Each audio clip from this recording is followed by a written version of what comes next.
안녕하세요. 교육진담 수요 독서 시간입니다.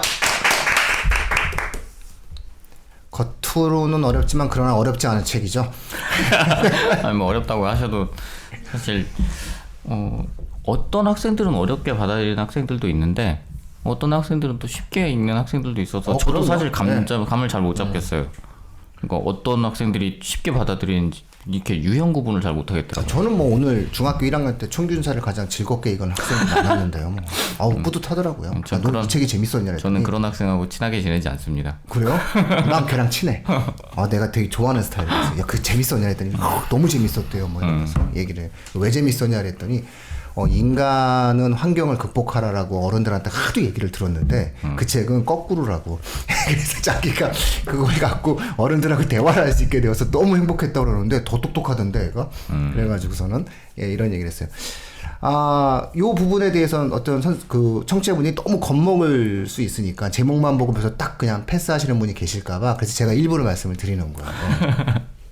이게 제목이 사실 저는 이 네. 책의 제목을 원래 제목이 이거예요. You Talking to Me. 예.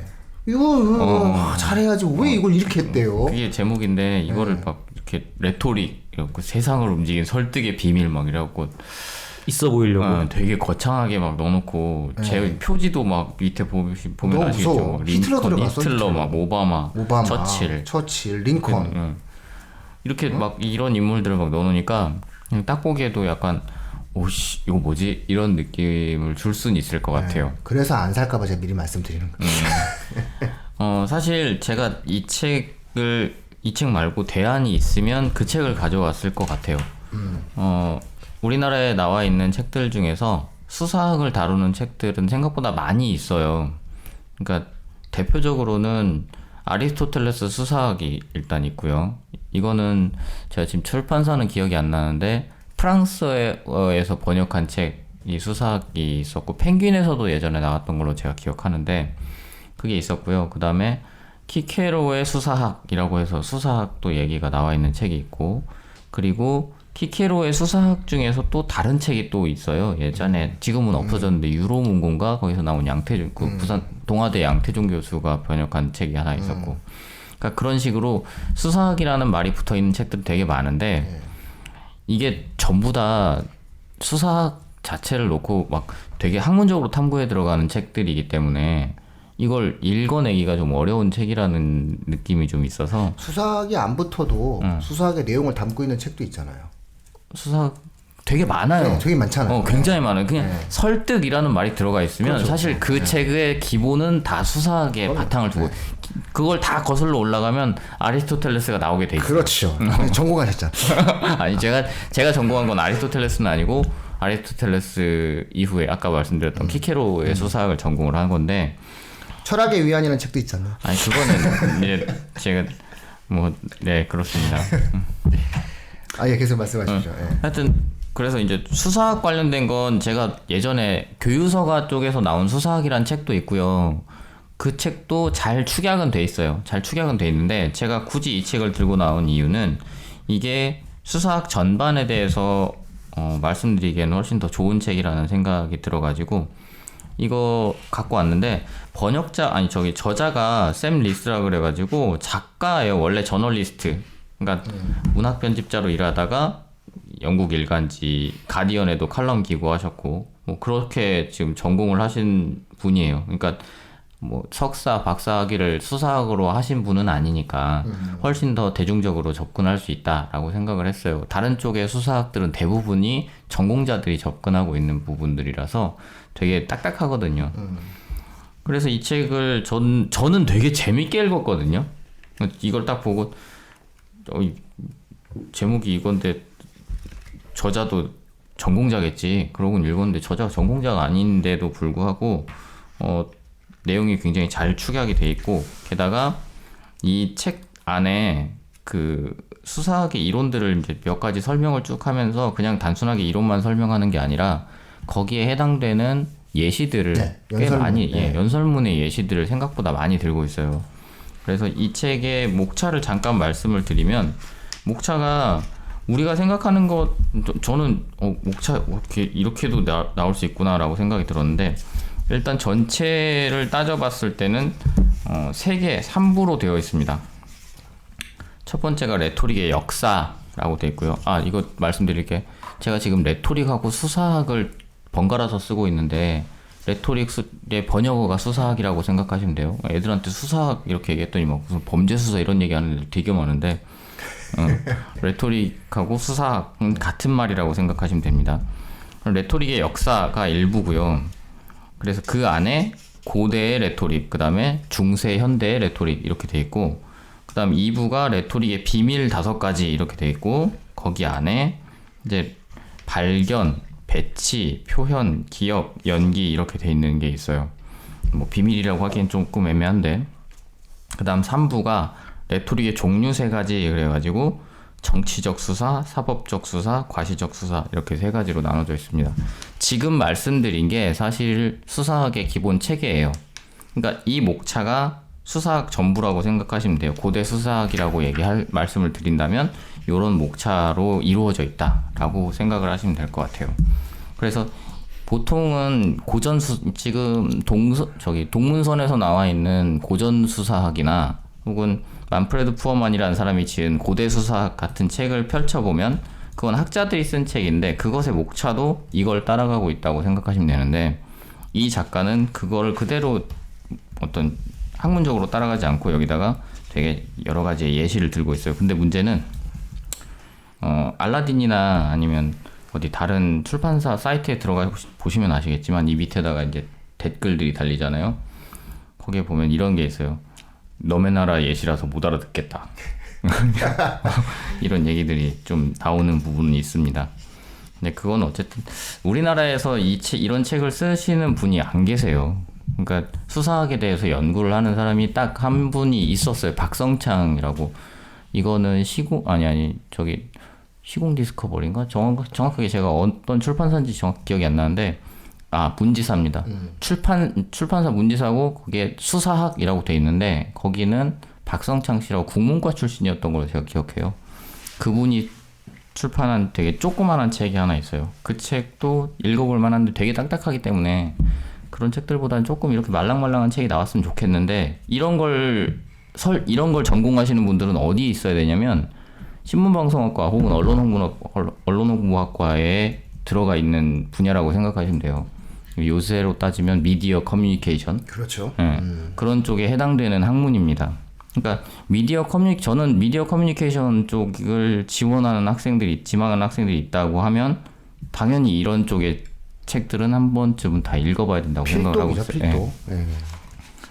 레토릭에 대해서 이제 간단하게 제가 말씀드릴게요. 이게 이제 이 책을 읽고 이게 대체 뭐야 이렇게 생각하시는 분들이 계실 수도 있어서 간단하게만 말씀드릴게요.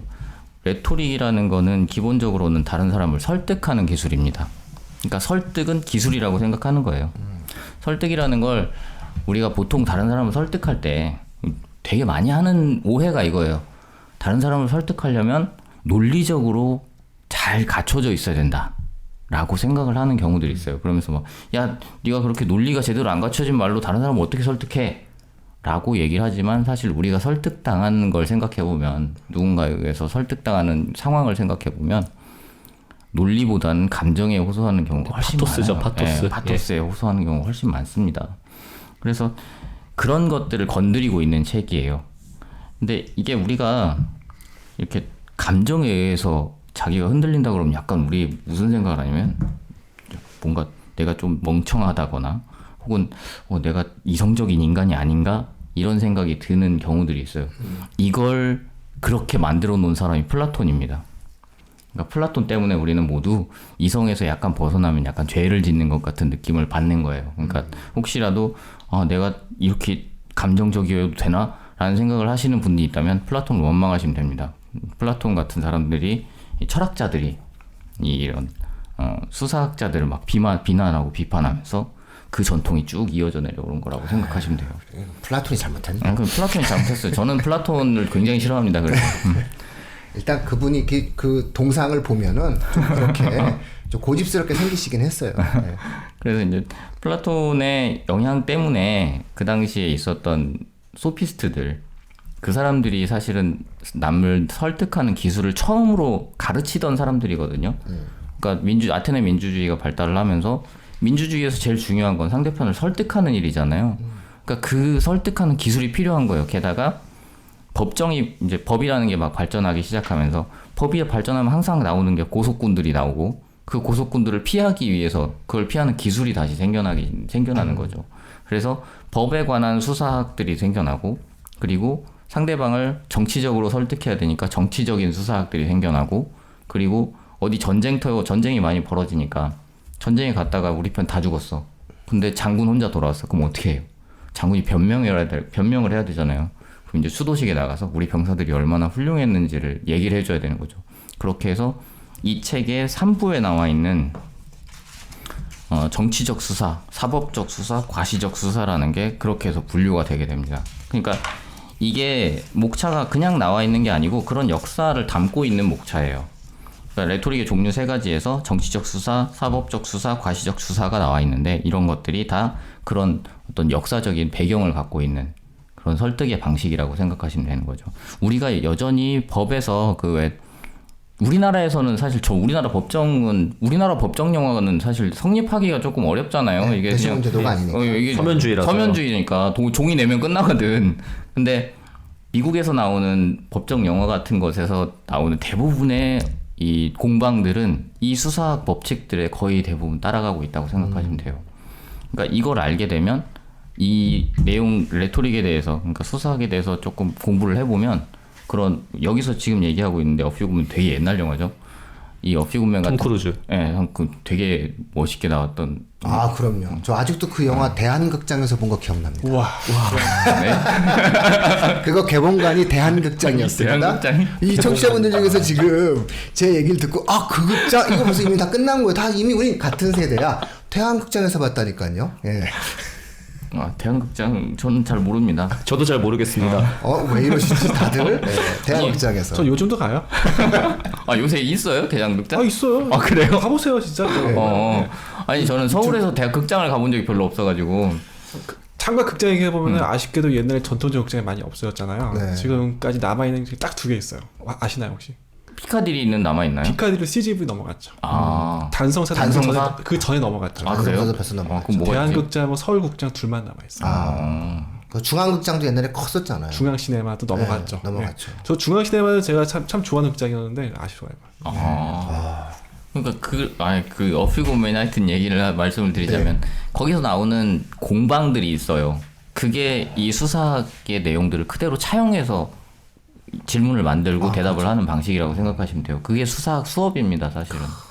그러니까 옛날에는 수사학 수업을 그렇게 했어요. 그러니까 실제 상황을 가정을 하고 자, 네가 변호사하고 네가 검사 쪽의 역할을 맡아서 한번 공방을 해보자라고 해서 옛날에 수사학 대본들이 있거든요.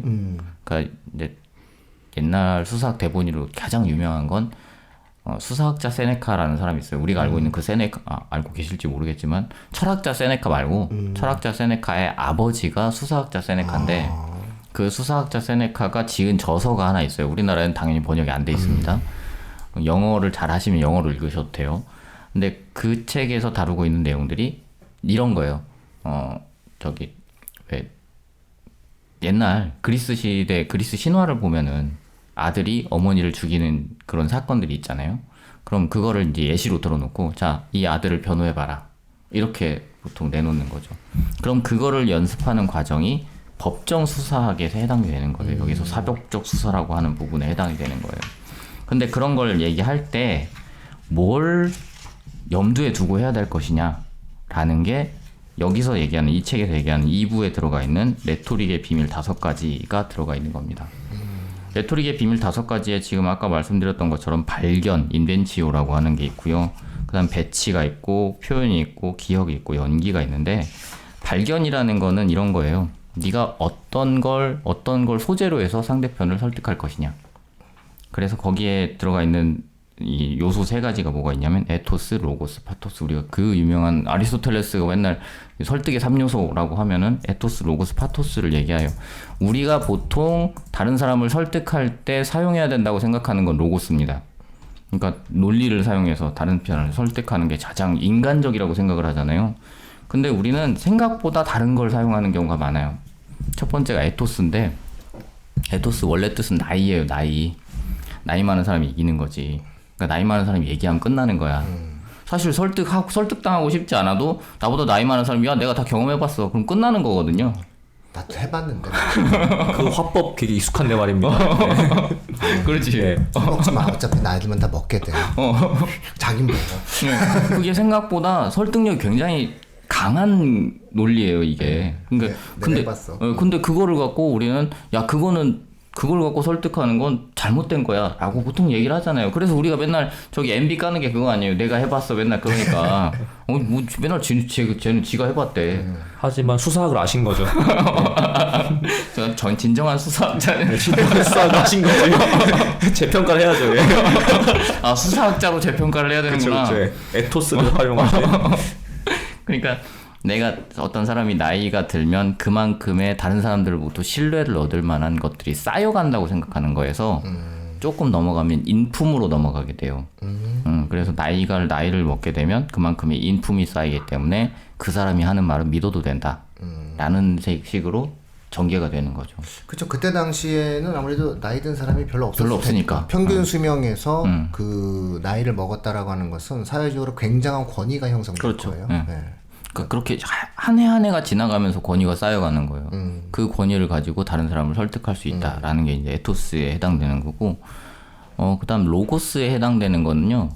뭐 말 그대로 그냥 논리입니다. 논리인데 철학에서 얘기하는 것처럼 진리를 얘기하는 게 아니고 여기서의 로고스는 진리 비슷한 거, 그럴듯해 보이는 거. 그게 중심이 되는 거예요. 그래서 증거를 얘기하는 게 아니고요. 우리가 법정에서 막 남들을 설득할 때 야 이 칼 봐봐 너 피 묻었지 이게 아니고 네가 그때 들고 있었던 게 가위니까 아마 칼처럼 활용하지 않았을까? 라는 식의 접근.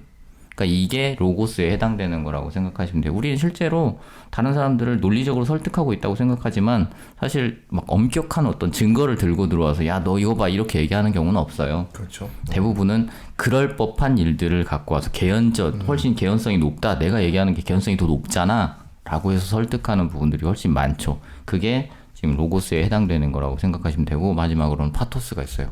화내면 끝나는 거지. 울어. 막 울고 막. 그리고 상대편 막 울리고. 그렇죠. 요즘 그런 말이 있어요. 선즙 필승. 먼저 울면 이기는 먼저 거야. 즙을 짜면 이긴다. 그러니까 그렇게 세 가지를 놓고 있는데 이게 이 세 가지를 이야기의 어디에다가 배치하느냐의 문제로 넘어가게 돼요. 그러니까 이야기의 순서를 정하는데 배치에서 뭐가 들어가 있냐면 서문, 사건 기술, 사건 분류, 논증, 반박, 결론 이렇게 돼 있어요. 그래서 서문에다가는 파토스가 일부 사용되어야 하고 로고스가 일부 사용되어야 한다. 그 다음에 뒤에 사건 기술에서는 로고스, 분류도 역시 로고스, 논증 로고스, 반박에서는 에토스와 파토스. 에토스는 계속 작용하고 있어요.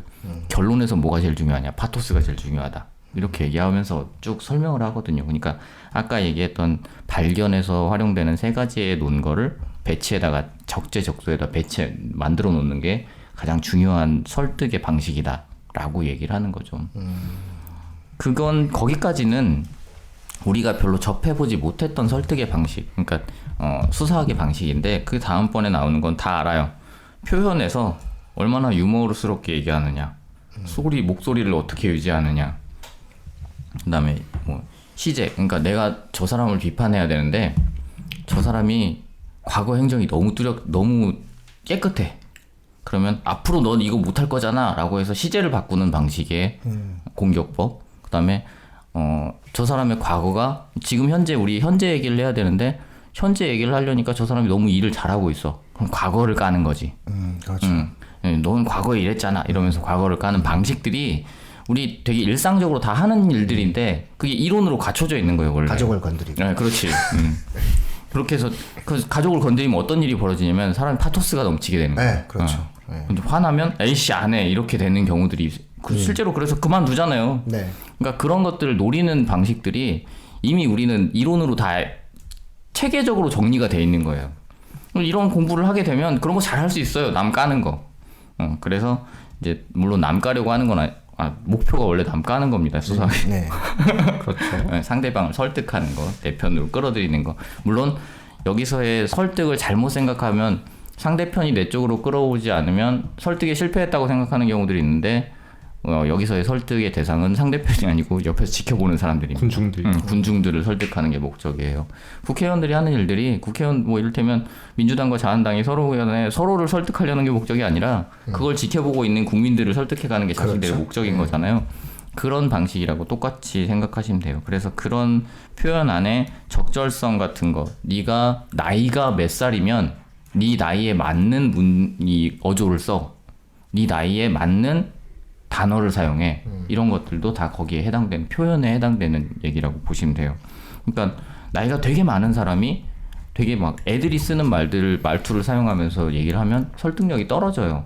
애들이 막 되게 막 많이 배운 사람의 말투를 사용하면 그것도 설득력이 떨어지게 되는 거죠. 그런 적절성을 잘 활용할 필요가 있다라는 거고, 나머지 두 개는 사실 이론적으로 정립됐다기보다는 약간 이게 뭐지 이런 느낌이 드는 건데, 하나는 기억이에요. 그러니까 기억이 이야기를 할 때 옛날 사람들은 원고가 없어요. 원고가 없으니까 그냥 자기가 머릿속에다가 다 모든 걸 박아놓고 얘기를 해야 되는 거예요. 그러니까 지금으로 생각하면 살인사건 변론을 갔는데 그게 어떤 사건 상황에서 일어났고 몇 시에 일어났고 이런 것들을 전부 머릿속에다 다 집어넣고 가야 되는 거죠. 그래야 더 많이 기억하고 있는 놈이 이기는 거니까. 지금도 자료를 많이 갖고 있는 사람이 이기잖아요. 그러니까 머릿속에 누가 더 많이 기억하고 있느냐에 의해서 그게 결정되는 거니까 결국에 기억력의 싸움인 거예요. 그래서 기억술에 관한 이야기들이 수사학책에 항상 나옵니다. 어떻게 하면 잘 기억할 수 있는가. 근데 써먹어 보면 잘 안 돼요. 이거 막 되게 추상적인 게 이를테면 이런 거예요. 머리에 그 방을 만들어.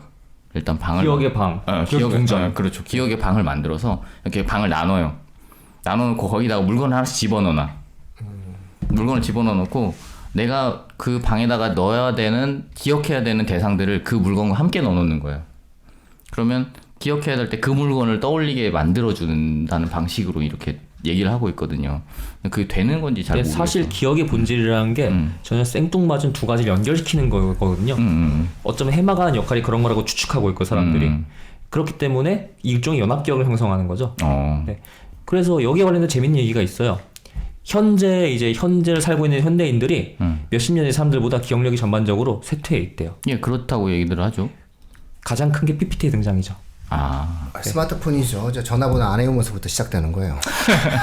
전화번호를 예전엔 전화번호 외웠잖아요. 전화번호도 외우시고 숫자로에다가 적고 주소 적고 했는데 결국은 지금은 전화번호를 암기하지 않죠. 근데 또 저 그런 얘기도 들었어요. 그러니까 우리가 스마트폰을 사용하고 전화번호를 암기하지 않는다고 해서 마치 암기력이 떨어지는 것처럼 생각하지만 다른 방식의 암기력이 상승하고 있다. 이런 얘기들도 어디서 들어본 거 같거든요. 그러니까요. 또 반론을 하려면 또 그렇게 그러니까 기억방에 대한 이야기를 한다면 근데 그런 거 옛날에 묘기대행진 이런 데 많이 나왔어요. 하나도 안 돼요. 네, 그냥 익숙한 건 잘 외워지는 거고 익숙하지 않은 건 외워지지 않는 그러니까 거예요. 이거를 활용하는 사람들이 있기는 있어요. 네. 왜 문제적 남자 이런 데 보면은 예전에 전 세계 무슨 기억 챔피언 막 이런 사람들 나온 적 있어요.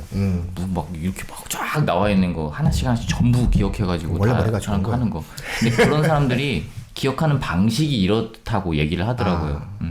근데 그것과는 뭐 저희는 안 돼요. 이게 아무도 되는 건 아니라서.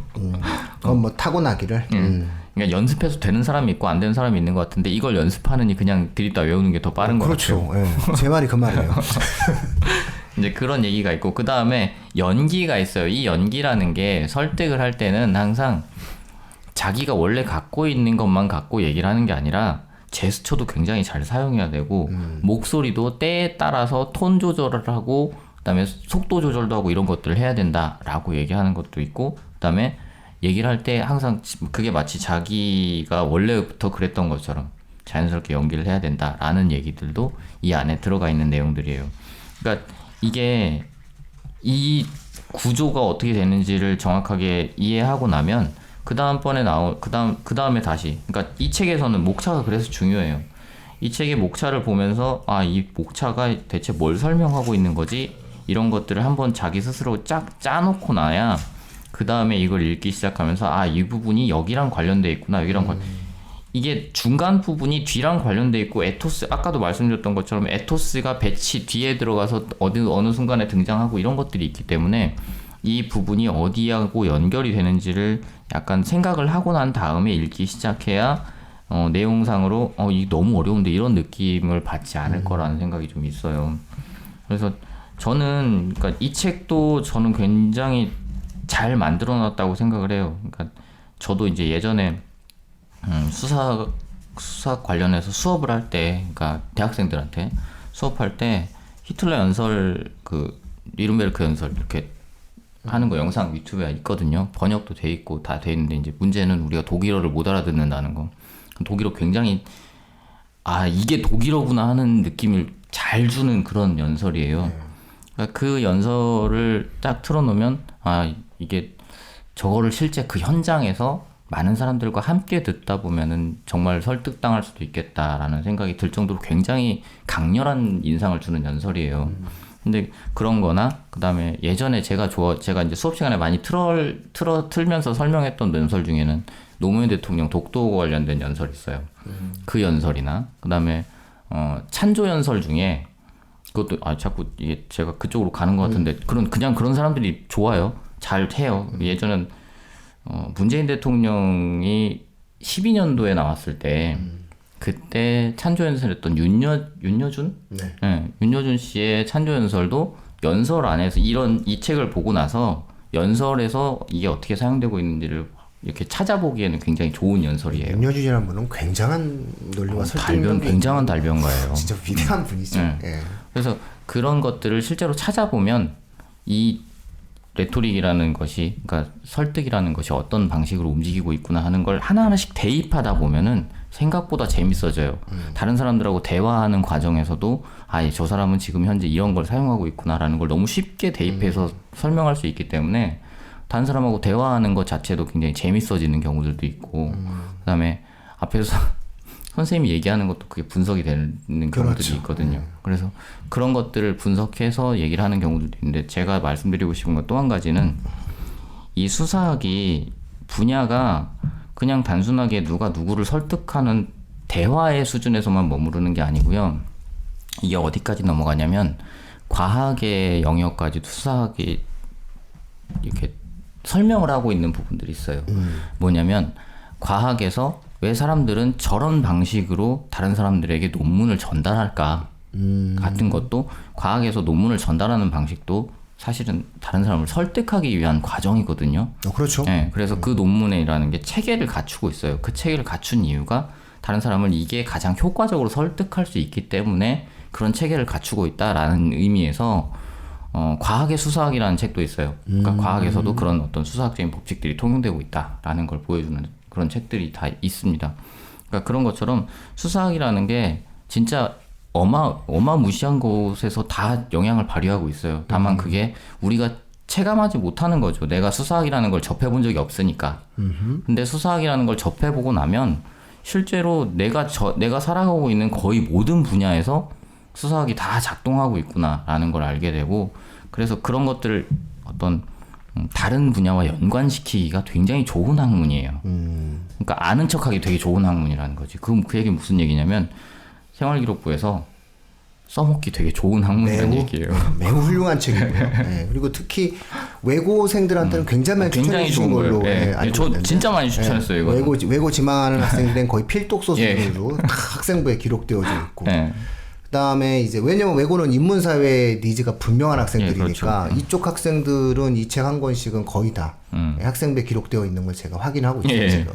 그래서 너도 읽었니? 이런 아주 좋은 책이기 때문에 그리고 대학 입시에서도 아마 그쪽 계통 그다음에 아까 말씀하셨듯이 언론 정보 우리가 흔히 얘기하는 신문방송학과라고 우리가 청취자분들 많이 기억하실 거예요. 요즘엔 그 신문방송학과가 언론 정보 이런 쪽으로 가는데 이게 마치 신문방송학과 뭐 미디어 전공하겠다라는 학생들한테 거의 또 필독서를 읽히고 있죠. 그다음에 뭐 그 관련된 형태의 그 심리, 사회 이런 쪽 학생들에게도 상당히 많이 추천을 하고 효과를 보는 그런 책이죠. 일부 학생들은 어렵다라고 얘기를 하는데 그거는 남의 말을 잘 안 듣는 학생들이 좀 어렵다라고 얘기를 하긴 해요. 보편적으로 보면은 어려워요라고 얘기하는 게 남 말에 별 관심 없어하는 애들이 좀 힘들어하는 케이스는 있어요. 그래서 이 책에 대해서는 굉장히 감동을 하는 아이들이 좀 있죠. 이건 실제로 이게 좀 아까 처음에 매니아들이 말씀드렸던 있어요. 것처럼 매니아들이 나눠져 있어요. 매니아가 있어서 이 책에 대해서 만약에 청취자분들이 만약에 제안을 하셨을 때 엄마 너무 재밌어라고 하는 그런 애들이 상당수가 생길 수가 있어요. 근데 엄마 뭐지? 이렇게 얘기하게 되면은 우리 애가 남의 얘기에 별 관심이 없구나. 아니 그렇게 말씀하시면 안 되지. 그렇죠. 이거 그래서 극단적으로 또 이렇게 얘기하면 안 되니까 그렇게 좀 이해를 하시면서 이 책이 좀 어렵구나. 이 책을 우리 애는 어려워하는구나라고 하는데 충분히 도전을 해도 좋을 만큼의 아름다운 가치를 갖고 있어요. 그래서 용기 있게 저는 항상 추천을 해줘요, 애들한테. 근데 힘들어하는 친구들도 있고 뭐 되게 즐거워하는 친구들도 있고 비율적으로 따지면은 뭐 한 6대4 정도 되는 것 같아요. 힘들어하는 학생이 6, 그렇죠. 감동적으로 느끼는 학생이 4. 그래서 우리는 그럼에도 불구하고 항상 추천을 하죠. 예. 일단 출판사가 청어람 미디어라는 출판사인데 되게 다양한 책들을 내고 있더라고요. 네, 제목을 좀 쉽게 지으면은 의외로 제목 때문에 애들이 더 쉽게 생각할 수도 있어요. 그러니까. 저는 그런 생각이 좀 있어요. 이거 그냥 번역해서 책 제목을 냈으면 더 좋았을 것 같아. 네, 왜냐면 이걸 갖다 딱 그냥 던졌는데 일단 느낌이 벌써 되게 무겁게 느껴지거든. 무섭잖아. 네, 무서워 막. 선생님 이거요 이렇게 뭐죠 제가 이러면서 이렇게 이걸 좀 쉽게 했으면 애가 만만하게 보면서 접근했으면 오히려 계속 만만하게 읽히지 않을까라는 생각을 일단 한번 해보게 됐어요. 15,000원은 하네요. 저는 그 값은 충분히 한다고 생각합니다. 그러니까 그렇죠? 요새 뭐 책들이 다 뭐 이 정도 보통 10,000원에서 하니까요. 15,000원 사이에서 다 형성이 되니까. 네. 요게 꽤 나온 지가 꽤 이거 저도 잘 기억이 안 나는데 2014년에 1세인데요. 예. 그러니까 제가 이 책을 처음 본 거는 2016년인가에 처음 본 거였고 2014년에 나왔을 때까지는 저는 어쨌든 수사학을 계속 학문적으로 접근하고 있었기 때문에 이런 책을 찾아볼 필요성을 못 느꼈었죠. 굉장히 많이 팔린 거네요. 예. 생각보다 되게 많이 생각보다 팔렸어요. 굉장히 많이 팔렸어요. 설득이 2016년에 8세면 지금이면은 거의 10몇 세 정도 찍었다고 볼 수 있고요. 설득이 들어갔거든요. 일단 제목에 설득 들어가면 애들은 어려워하는데 어른들은 한 번씩 보고 싶어 하는 것 같아요. 그렇죠. 그리고 내가 못 읽으니까 우리 애가 읽어야 되겠다고 생각을 하시죠. 자, 그래서 그 굉장히 정통파이면서도 그나마 쉽게 이론을 설명했다. 이렇게 우리가 보실 수가 있습니다. 그래서 요 책, 청어람 출판사에서 나온 레토릭이라는 제목입니다. 부제가 세상을 움직인 설득의 비밀이다. 라는 어떠한 책이죠. 번역은 괜찮은 거죠. 예, 번역에서는 그러니까 이게 이런 책들에서 번역을 약간 어려워할 수도 있어요. 왜냐면 되게 영어스러운 문장들을 사용할 수밖에 없거든요. 이거는. 그러니까 문장의 뉘앙스를 신경 써야 되는 책인데 거기서 사용되는 그 영어 문장들을 우리말로 번역하는 게 그렇게 쉬운 작업은 아닐 거라는 생각은 있어요. 그럼에도 불구하고 어느 정도 용납 가능한 정도 수준으로 보시면 될 것 같아요. 전문가가 인정했으니까 뭐 충분히. 자, 오늘은 레토릭이었습니다. 이 책은 언젠가는 갖고 오실 거다 그래서 제가 이렇게 보다가 오늘이 그날이었구나. 저도 이 책을 제가 이 책을 왜 안 했는지 저 잘 모르겠어요. 사실 저는 이 책이 초반에 저는 했다고 생각했거든요. 안 했어요. 그래서 저는 항상 그래서 언제 하려고 지금 언제 하려고 하면서 오늘이 그날인가라고 생각을 했었어요. 착각을 하셨던 거구나. 예, 저는 한 줄 알았어요. 내가 설마 이 책 안 했을까? 그러니까 근데 나중에 아까 이제 키케로 말씀도 하셨는데 제가 두 번째 책은 번역 끝났거든요. 아, 그래요? 그래서 넘겼어요. 어쩐지 요즘 해 웃고 다녀. 표정이 피셨구나. 그래서. 어쩐지 좀 마냥 행복한 두 번 표정이었어. 이제 넘겼고 뭐 그건 이제 조만간 나올 건데 세 번째 책이 이 수사학에 관련된 책이에요. 그러니까 키케로와 관련돼서 진짜 이제 정통 수사학에 관련 책인데 우리나라에는 아직 그런 제목만 수사하기죠. 그러니까 우리 나온 제목 거. 제목은 수사학이 아니고 원래 제목은 연설가에 대하여라는 책입니다. 근데 이제 그 책들을 포함해서 이제 제가 관심 있어하는 분야의 책들을 조금 번역을 하는 과정인데 이제 그런 책들이 좀 나와서 보면 우리나라에서도 이런 식으로 약간 대중신화적으로 설득의 기술을 설명할 수 있는 그렇지만 학문의 바탕을 두고 있는 그런 책들이 좀 더 나올 수 있을 거라는 생각도 좀 있어요. 네, 나오시면 청취자분들 그 책을 좀 사시고요. 아, 그래도 우리 청취자분들이 우리 훈쌤이 번역한 키케로 책 나오면 다 사주실 거예요. 아니 근데 이 책은 이제 한참 걸릴 겁니다. 분량이 되게 많아요. 요즘 그냥 막 마치 이렇게 평소랑 다르게 그냥 다 웃으면서 다녀. 그래서 내가 어쩐지 다 완료하셨군요. 예, 자. 그러면 또 즐겁게 또 그런 느낌으로 또 우리가 레토릭을 볼 수 있죠.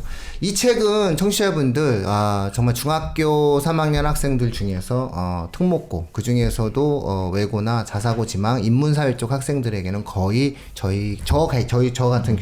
같은 경우에는 거의 필독서 수준으로 거의 추천을 되게 많이 했던 책입니다. 그만큼 활용도가 높다라는 거고요.